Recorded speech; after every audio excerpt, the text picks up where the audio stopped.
Ross and Willoughby, wanting your company, which I protest had very much beguiled the tediousness and process of my travels. But theirs is sweetened with the hope to have the present benefit which I possess, and hope to joy is little less in joy than hope in joy. By this, the weary lords shall make their way too short, as mine have done, in sight of what I have, your noble company. Of much less value is my company than your good words. But who comes here? It is my son, young Harry Percy, sent from my brother Worcester whatsoever. Harry, how fares thy uncle? I had thought, my good lord, to have learned something with you. Why, is he not with the queen? No, my good lord, he hath forsook the court, broken his staff of office, and dispersed the household of the king. For what reason? He was not thus resolved when last we spake together. Because your lordship was proclaimed traitor. But he has gone to Ravensburg to offer service to the Duke of Hereford, and sent me over by Berkeley to discover what power the Duke of York had levied there. Then with directions to repair to Ravensburg. Have you forgot the Duke of Hereford, boy? No, my good lord, for that is not forgotten, which ne'er I did remember. To my knowledge, I never in my life did look on him. And learn to know him now. Harry, this is the Duke. My gracious lord, I tender you my service, such as it is, being tender, raw, and young, which elder days shall ripen and confirm to more approved service and desert. I thank thee, gentle Percy, and be sure I count myself in nothing so happy as in a soul remembering my good friends. So as my fortune ripens with thy love, it shall be thy true love's recompense. My heart this covenant makes, my hand thus seals it.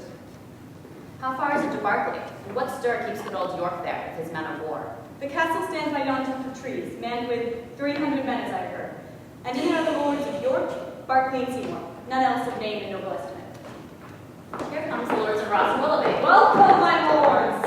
I welcome the love pursues the banished traitor. All my treasury is yet but unfelt thanks, which more enriched shall be thy love and labor's recompense. Your presence makes us rich, most noble lord.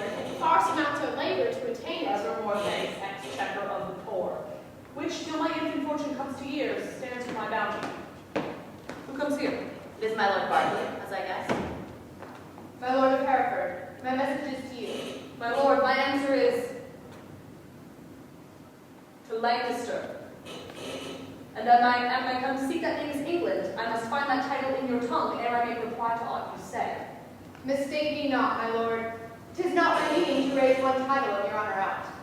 To you, my lord, I come, what lord you will, from the most gracious regent of this land, the Duke of York, to know what pricks you on to take advantage of the absent time and fright our native peace with self-born arms. Shall not need transport my words by you. Here comes his grace in person.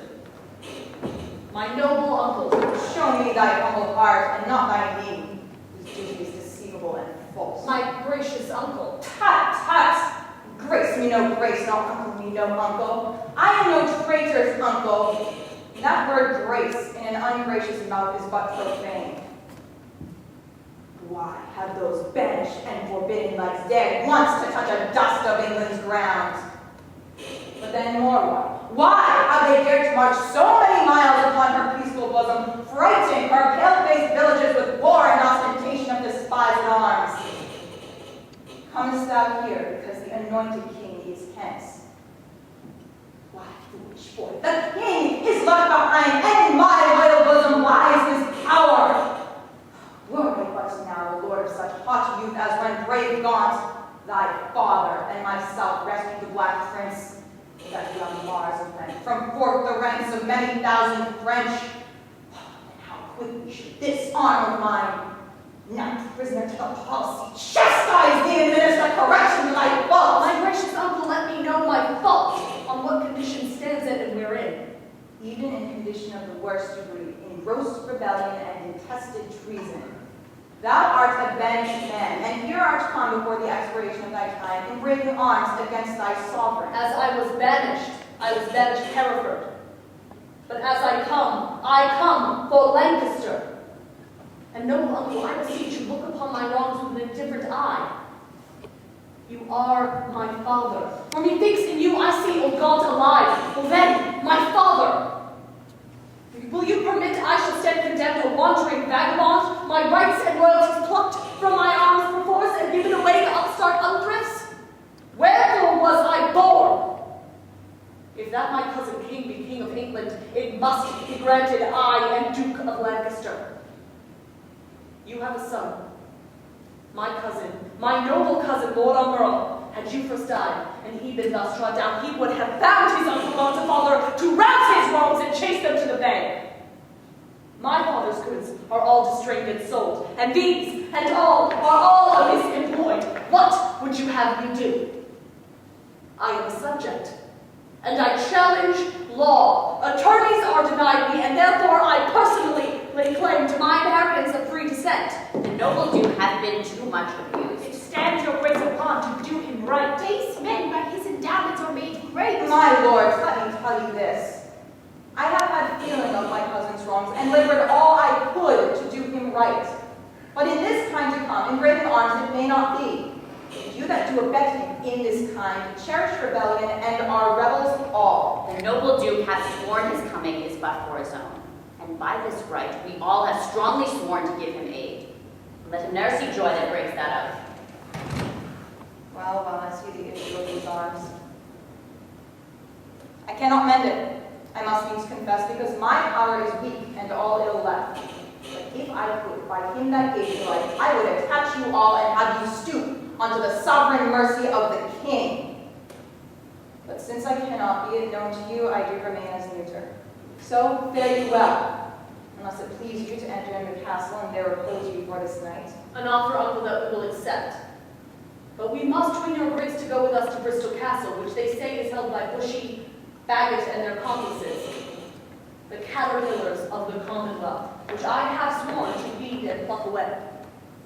It may be I will go with you, but yet I'll pause, for I am loath to break our country's laws.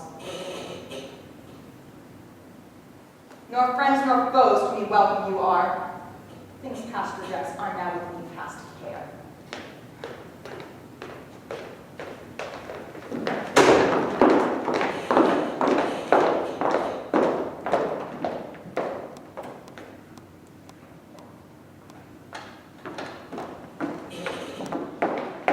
Lord of Salisbury, we have stayed 10 days and hardly kept our countrymen together, yet we hear no tidings from the king. Therefore we will disperse ourselves. Farewell. Stay yet another day, thou trusty Welshman. The king reposeth all his confidence in thee. It is thought the king is dead. We will not stay. The bay trees in our country are all withered, and meteors fright the fixed stars of heaven. The pale-faced moon looks bloody on the earth, and mean-looked prophets whisper fearful change. These signs forerun the death or fall of kings. Farewell. Our countrymen are gone and fled, as well assured Richard their king is dead.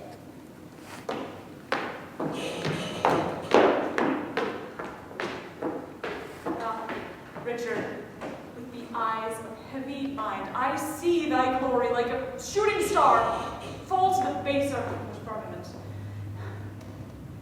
Thy sun sets weeping in the lowly west, witnessing storms to come, woe and unrest.